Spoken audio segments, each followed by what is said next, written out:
السلام عليكم ورحمة الله وبركاته. لا مرحبا مرحبا. طيب، يا مساء الخير، أو أسعد الله أوقاتكم بكل خير. لحظة، هل ثمة فرق بينها؟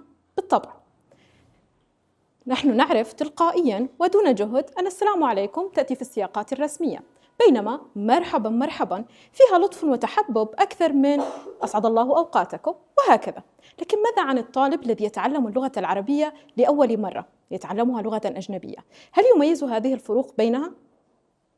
اسمي نهى، ومعنى اسمي الحكمة، لكن للأسف ليس لدي حكاية مثيرة للاهتمام حول اسمي، فقد سماني أهلي تسمية عشوائية. لذلك بدأت أعيش هذا الأمر في عملي، أن أعلم طلابي أو أساعدهم على التصرف بحكمة في المجتمع العربي، ويتصرفون وفق قواعد المجتمع، الثقافة العربية والإسلامية. كيف ذلك؟ هو ما نسميه الكفاءة الاتصالية، الكفاءة الثقافية عفواً. الكفاءة الثقافية تعني أن يعرف ثقافة هذا البلد وأن يتصرف كما يتصرف أفراد هذا المجتمع. فمثلاً من غير المعقول أن يذهب هذا الطالب إلى المطعم شعبي فول وحمص ويقول: أيها النادل من فضلك أصلح لي صحن الفول، وإنما العبارة الصحيحة: معلم زبط صلح، بهذه الطريقة. في كل مرة كنت أرى هذا التفاعل من طلابي، أو عندما كنت أقدم نصاً قصصياً لطلابي كان يثيرني كيف يهتمون بالإشارات الثقافية في داخل النصوص القصصية. فمثلاً يسألون أسئلة كثيرة، لكن قبل ذلك كنت أريد أن أقول بأني أنا وأيضاً أعرف بأنكم مثلي لا أحد يحب أن يملي عليه كيف يتصرف وكيف يفكر وعن ماذا يتحدث.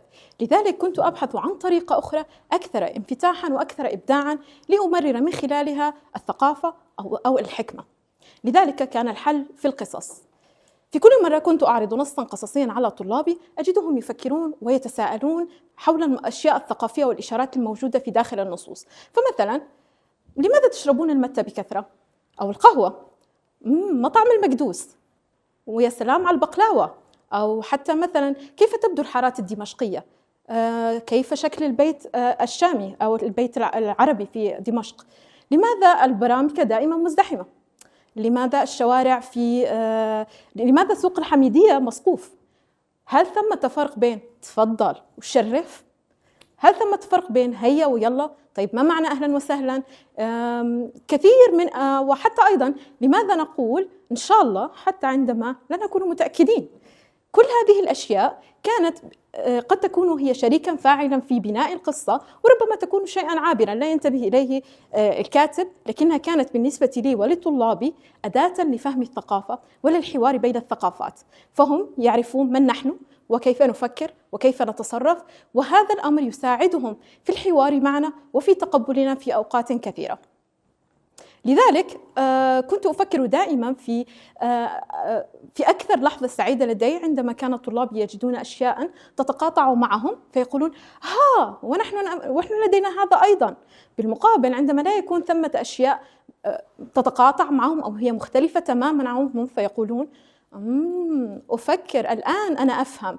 هذا الأمر هو أن القصة هي من التجارب الإنسانية المشتركة التي تساعدنا على فهم أنفسنا وفهم العالم وأيضا على فهم الآخرين.